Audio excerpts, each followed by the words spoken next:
নমস্কার। ক্যালকাটা ডায়ালগস থেকে মনোজ দাসের প্রীতি ও শুভেচ্ছা নিন। মোহাম্মদ শাহাবুদ্দিন চুপ্পু এখন প্রাক্তন হয়ে গেছেন। গত 24শে জুলাই তিনি স্বাস্থ্যের কারণ দেখিয়ে পদত্যাগ করেছেন। সেই পদত্যাগপত্রে তার স্বাস্থ্যের ব্যাপারে এত কথা বলেছেন যে তিনি নাকি মাঝে মাঝে অজ্ঞান হয়ে যাচ্ছেন ইত্যাদি। এই কাজ করতে করতে হঠাৎ হঠাৎ অজ্ঞান হয়ে যাচ্ছেন, এইসব কথাও রয়েছে। এছাড়া নানা রকম উচ্চ রক্তচাপ ইত্যাদি ইত্যাদি। কিন্তু প্রশ্নটা হচ্ছে, রাষ্ট্রপতি থাকা অবস্থায় তিনি কবে কোনো দিন যে তিনি হঠাৎ জ্ঞান হারিয়ে পড়েছেন এমন কথা কোনো দিন শোনা যায়নি। সুতরাং এইসব কারণ যেগুলো তিনি দেখিয়েছেন এগুলো অকারণ কারণ, এই কারণের কোনো ভিত্তি নেই। আর দেশের মানুষ জানে অসুস্থতা নয়, তার পদত্যাগের আসল কারণ ভিন্ন। কি সেই কারণ? বিএনপি সরকার নিজে বাঁচতে রাষ্ট্রপতি চুপ্পুকে পদত্যাগ করতে বাধ্য করেছে। কেন তারেক রহমানের নেতৃত্বাধীন সরকারের নিজে বাঁচার প্রশ্নটা উঠল এই জন্যেই সরকারের নিজস্ব গোয়েন্দা সংস্থা খবর দিয়েছে শেখ হাসিনা দেশে ফিরলে, তিনি নিজেই বলেছেন এই ডিসেম্বরের মধ্যে ফিরবেন, তবে তার আগেও ফিরতে পারেন। ডিসেম্বর হচ্ছে একদম লেটেস্ট, সব থেকে পরে হচ্ছে ডিসেম্বর। তো শেখ হাসিনা দেশে ফিরলে রাষ্ট্রপতি চুপ্পু তার সঙ্গে যোগসাজশ করে দেশে সাংবিধানিক সংকট তৈরি করার ষড়যন্ত্রে নাকি লিপ্ত আছেন। এই খবর কে দিচ্ছে প্রধানমন্ত্রীকে, বিএনপি সরকারকে, সরকারের নিজস্ব গোয়েন্দা বাহিনী। প্রধানমন্ত্রিত্ব থেকে পদত্যাগ না করে শেখ হাসিনা ভারতে নির্বাসিত হতে বাধ্য হয়েছিলেন। আর তার সুপারিশ ছাড়াই, প্রধানমন্ত্রীর সুপারিশ ছাড়াই সংসদ ভেঙে দেওয়া হয়েছিল বাংলাদেশে। এবং তারপরে সুপ্রিম কোর্টের সংবিধান বেঞ্চের যে অভিমতের ভিত্তিতে অন্তর্বর্তী সরকার গঠিত হয়েছিল, পরে জানা গেল সেই সুপারিশ, সুপ্রিম কোর্টের অভিমত, সেটা জাল। এবং সেটা যে জাল সেইটা নিয়ে মামলাও হয়েছিল ওখানকার হাইকোর্টে, ঢাকায়। যদিও ঢাকা হাইকোর্ট সেই মামলা তারা সেটা খারিজ করে দিয়েছে, কিন্তু প্রশ্ন উঠে গেছে। এবং শাহাবুদ্দিন চুপ্পু শেখ হাসিনা ফেরার পর এই বিষয়গুলো নিয়ে তিনি একটা সাংবিধানিক সংকট তৈরি করতে পারেন, এই খবর, এই ভয় পাচ্ছে সেখানকার বিএনপি সরকার। বর্তমান সরকারের তীব্র আশঙ্কা তৈরি হয়েছে রাষ্ট্রপতি ও প্রাক্তন প্রধানমন্ত্রীর মধ্যে টেলিফোন যোগাযোগের খবর ফাঁস হওয়ার ফলে। এটা শাহাবুদ্দিন চুপ্পু সম্প্রতি বিদেশে গিয়েছিলেন চিকিৎসার কারণে, এবং সেখানেই এই খবরটা ফাঁস হয়েছে। সরকারিভাবে শেখ হাসিনা ও শাহাবুদ্দিন চুপ্পুর টেলিফোন সংলাপ নিশ্চিত করা হয়নি বটে, সরকার থেকে এটা স্পষ্ট করে বলা হয়নি বটে, তবে বিএনপি নেতৃত্ব এই খবরটি বিশ্বাস করে এবং তারা জানে। ফলে ঝামেলার গোড়া কেটে দিতে সরকার চুপ্পু সাহেবকে পদ থেকে হটিয়ে দেওয়ার সিদ্ধান্ত নিয়েছে এবং প্রাক্তন রাষ্ট্রপতিকে বাধ্য করেছে পদত্যাগের সঙ্গে সঙ্গে বঙ্গভবন ছেড়ে চলে যেতে। ভাবুন তো, কয়েক ঘন্টার মধ্যে দেশের রাষ্ট্রপতিকে তার যে রাষ্ট্রপতি ভবন সেটা ছেড়ে সেখান থেকে চলে যেতে হচ্ছে তার নিজের বাসভবনে, একেবারে কয়েক ঘন্টার মধ্যে। এত দ্রুততার সঙ্গে পৃথিবীর কোনো দেশে রাষ্ট্রপতি তার বাসভবন পাল্টেছেন এমন, গণতান্ত্রিক দেশে অবশ্যই, তো এমন কোনো উদাহরণ পাওয়া যায় না। শুধু এটাই যে অত্যন্ত দ্রুততার সঙ্গে করা হয়েছে তাই নয়, শাহাবুদ্দিন চুপ্পুর বিরুদ্ধে বেশ কিছু মামলা দায়ের হয়েছে একেবারে বিদ্যুতের গতিতে। প্রাক্তন রাষ্ট্রপতি তার পদত্যাগের কয়েক ঘন্টার মধ্যেই ফ্যাসিস্ট শেখ হাসিনার দোসর আখ্যা দিয়ে তার বিরুদ্ধে নজিরবিহীন সব অভিযোগের ফাইল খুলতে শুরু করেছে বিএনপি সরকার। শুধু দুর্নীতি বা ক্ষমতার অপব্যবহার নয়, হত্যা ষড়যন্ত্র থেকে শুরু করে মানবতা বিরোধী অপরাধের সহযোগী হওয়ার গুরুতর অভিযোগ তোলা হয়েছে তার বিরুদ্ধে, এবং সেই অভিযোগে কাঠগড়ায় দাঁড় করানোর প্রক্রিয়া শুরু হয়ে গেছে। সেই শুরু হওয়াটা হয়েছে কোথায়? ইন্টারন্যাশনাল ক্রাইম ট্রাইব্যুনাল, যে ট্রাইব্যুনাল বিচারের নামে অবিচার করে শেখ হাসিনা এবং তার স্বরাষ্ট্রমন্ত্রীকে মৃত্যুদণ্ডের সাজা দিয়েছে। সেখানেই শাহাবুদ্দিন চুপ্পুকেও তার বিরুদ্ধেও মামলা করা হচ্ছে, এবং সেই মামলার বিষয়বস্তু অপরাধগুলোও কিন্তু অনেকটাই এক। আমরা আসছি সেখানে, সেই প্রসঙ্গে আসছি। ট্রাইব্যুনালের আইনে সর্বোচ্চ সাজা তার কি হতে পারে? ফাঁসি, নাকি আমৃত্যু কারাদণ্ড, নাকি দুটোই? আজকের ভিডিওতে আমরা সেটাই পিন পয়েন্ট করে দেখব। চ্যানেল সাবস্ক্রাইব করে না থাকলে এখনই সাবস্ক্রাইব করে নিন। চলুন মূল বিশ্লেষণে যাওয়া যাক। 2023 সালে যখন শাহাবুদ্দিন চুপ্পুকে রাষ্ট্রপতি হিসেবে বসানো হয়েছিল, তখন থেকেই দেশ জুড়ে প্রশ্ন উঠেছিল কী যোগ্যতায় এই পদ পেলেন তিনি। তখনই তার বিরুদ্ধে দুর্নীতির অভিযোগ কিন্তু উঠে গেছে, কিন্তু শেখ হাসিনা সেসব প্রশ্ন ধামাচাপা দেন। শাহাবুদ্দিন রাষ্ট্রপতি হন। বিএনপি জামাত সহ বিরোধীরা 24 আগস্ট অভ্যুত্থানের পর শাহাবুদ্দিন চুপ্পুর পদত্যাগের দাবিতে ঘেরাও করেছে পর্যন্ত বঙ্গভবন, কিন্তু তাকে পদত্যাগ করাতে পারেনি। এই জন্যই যে সেনাপ্রধান ওয়াকারুজ্জামান তার পাশে দাঁড়িয়ে গিয়েছিলেন, এবং সেই দাঁড়ানোর ফলে সেনা তার পাশে ছিল বলে সফল হয়নি সেই প্রচেষ্টা। আপনাদের হয়তো মনে থাকতে পারে, মোহাম্মদ ইউনূস পর্যন্ত শাহাবুদ্দিনকে একদম সহ্য করতে পারতেন না, তাকে একেবারে আটকে রেখে দিয়েছিলেন বঙ্গভবনের ভেতরে। সেখান থেকে তিনি বাইরে বেরোতে পর্যন্ত দেয়া হতো না তাকে, সে সুযোগ তিনি পাননি। আর ছাত্র জনতা এইটা দেখেই, এবং তারা শাহাবুদ্দিন চুপ্পুর পদত্যাগের দাবিতে ঘেরাও করেছিল বঙ্গভবন। যখন তারপরে কিন্তু সেনাপ্রধান, আগেই বলেছি, সেনাপ্রধান ওয়াকারুজ্জামান তার পাশে এসে দাঁড়ান, তার ফলে শাহাবুদ্দিন থেকে যান তার পদে। ক্ষমতায় আসার পর তারেক রহমান সেই প্রচেষ্টা নতুন করে শুরু করে দিয়েছিলেন, কিন্তু চুপ্পু নিজের পদে বহাল থাকতে তারেক রহমানের সঙ্গে সম্পর্ক ভালো করার বহু চেষ্টা করে যান, এবং এই চেষ্টা করার পথ হিসেবে তিনি মোহাম্মদ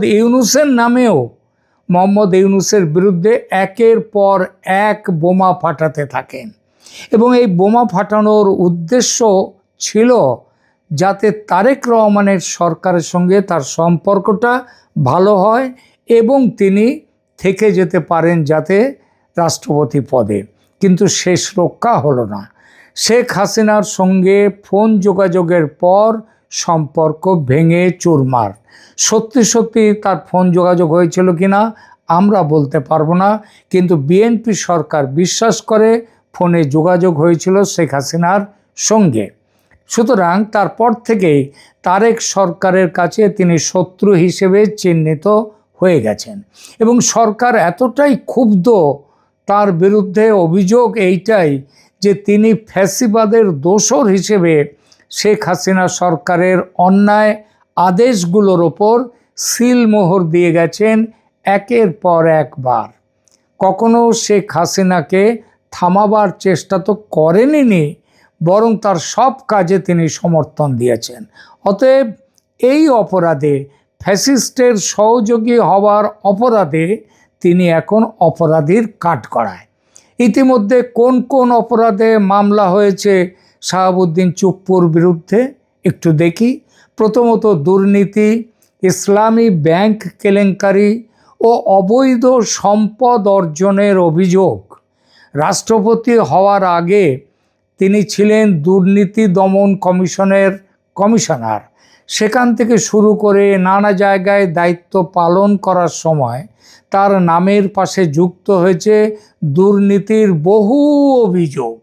বিশেষ করে এস আলম গ্রুপের আলোচিত সেই ৮০,০০০ কোটি টাকার ঋণ জালিয়াতি এবং ইসলামী ব্যাংক দখলের ঘটনায় পর্দার আড়ালে বড় ধরনের ভূমিকা ছিল শাহাবুদ্দিন চুপ্পুর, এই অভিযোগ রয়েছে তার বিরুদ্ধে।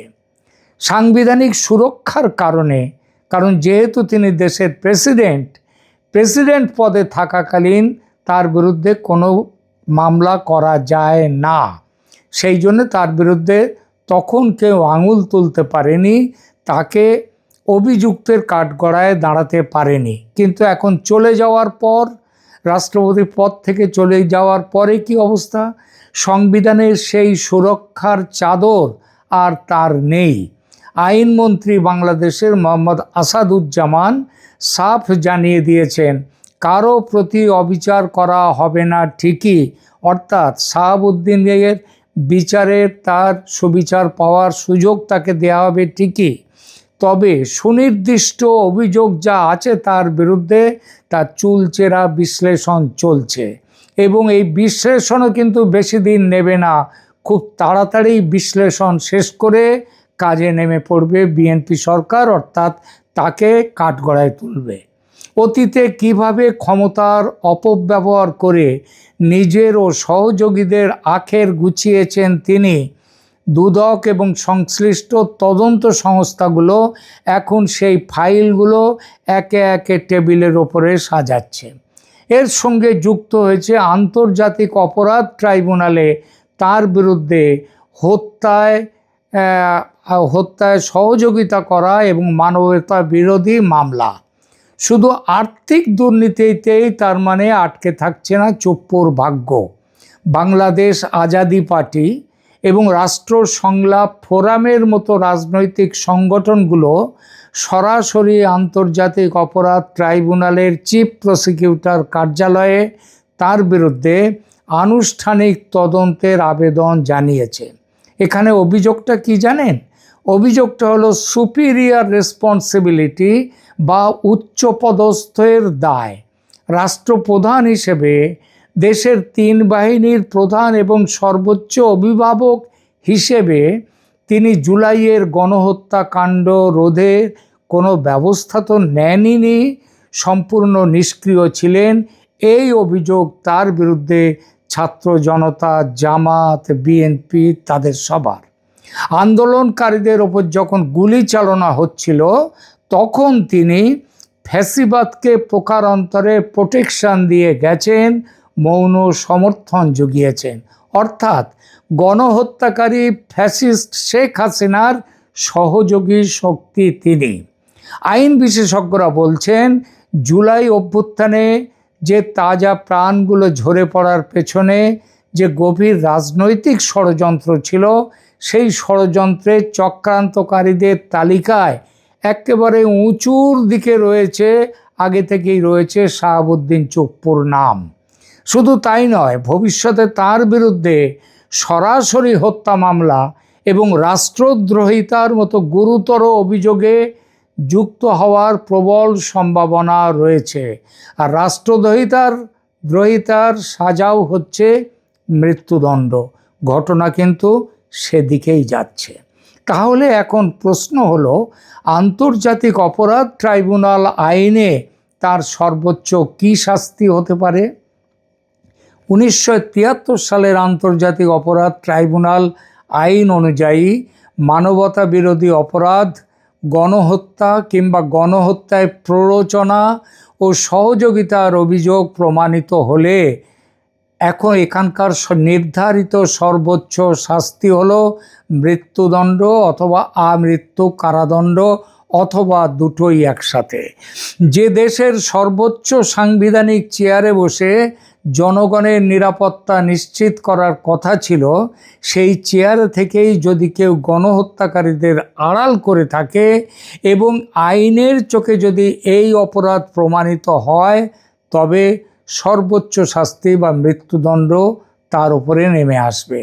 ট্রাইব্যুনালের কাঠগড়ায় আজ হোক বা কাল এই অপরাধের জবাব তাকে দিতেই হবে। আর এবার তো আইন তার নিজের গতিতে চলা শুরু করে দিয়েছে।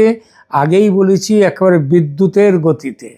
যে সংকেত পাওয়া যাচ্ছে তাতে বলা যায় 2-4 দিনের মধ্যে প্রাক্তন রাষ্ট্রপতিকে গ্রেপ্তার করা হবে।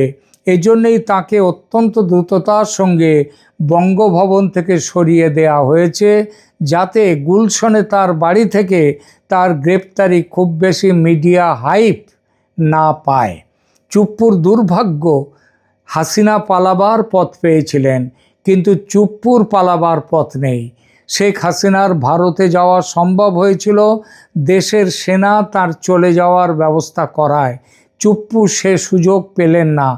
ভারতও শেখ হাসিনার জন্যে যে ব্যবস্থা করতে পেরেছিল বাংলাদেশ সেনার সঙ্গে আলাপ আলোচনার মাধ্যমে, চুপ্পু সেটা পাবেন না। কারণ তিনি এই যে 2 বছরের মতো তিনি যে ক্ষমতায় ছিলেন রাষ্ট্রপতি হিসেবে, তিনি এই সরকারকে, অন্তর্বর্তী সরকার এবং বিএনপি সরকারকে, তাদের সব কাজেও তিনি তাদের সাথে সহযোগিতা করে গেছেন। তিনি যদি তার বিবেককে একবার জাগিয়ে তিনি যদি তাদের প্রশ্ন করতেন, তাদের যে একের পর এক অর্ডিন্যান্স জারি করে যেভাবে এই ক্রাইম ট্রাইব্যুনালের আইনকে সংশোধন করেছেন তিনি, সেগুলো যদি তিনি না করতেন, তিনি যদি প্রশ্ন করতেন, তাহলে এতটা সুযোগ কিন্তু এই সুযোগগুলো কিন্তু মোহাম্মদ ইউনূসের সরকার পেত না। এবং ভারত এবং বিশ্বের যারা গণতন্ত্রবাদী, তার কাছে তার ছবিটাও একটু ওপরে উঠতে পারত। কিন্তু চুপ্পু তা করেননি। তিনি একদম সেই কাঠের ঘোড়ার মতো যেদিকে মুখ করতে বলেছে সেই দিকে তিনি দাঁড় করিয়েছে, তিনি তাই করে গেছেন। তার ভাগ্যে কি অপেক্ষা করছে তাহলে? ওই যে আগে বললাম, 1 গ্রেপ্তারি, 2 জেল যাত্রা, 3 দ্রুত বিচার ও দণ্ডের ঘোষণা, এবং 4 এই দণ্ডে থাকবে জেল জরিমানা ও মৃত্যুদণ্ড। যদি মৃত্যুদণ্ড খুব দ্রুততার সঙ্গে, মানে নভেম্বরের আগেই যদি কার্যকর করা হয়, অবাক হবেন না কেউ। কারণ চুপ্পুকে ফাঁসিতে চড়াতে পারলে শেখ হাসিনা ভয় পেয়ে দেশে ফেরার ইচ্ছা ত্যাগ করতে পারেন। শাহাবুদ্দিন চুপ্পুকে দিয়ে সেই ভয় দেখানোর কাজটা, মানে তাকে মেরে ফেলে সেই ভয় দেখানোর কাজটা করতে পারে বিএনপি সরকার। এই সম্ভাব্য বিচার ও শাস্তির খবর নিয়ে প্রিয় দর্শক, আপনার কি মতামত জানান। তিনি কি সত্যি আইনের ফাঁক গলে বের হয়ে যেতে পারবেন, নাকি ট্রাইব্যুনালের রায়ে তার কপালে ঝুলছে চরম শাস্তি? কমেন্ট করে জানান আপনার মূল্যবান মতামত। ভিডিওটি ভালো লাগলে লাইক ও শেয়ার করতে ভুলবেন না, এবং আগেই বলেছি সাবস্ক্রাইব করুন চ্যানেল ক্যালকাটা ডায়ালগস। দেখা হচ্ছে পরের ভিডিওতে। ততক্ষণ ভালো থাকুন, সঙ্গে থাকুন। ধন্যবাদ।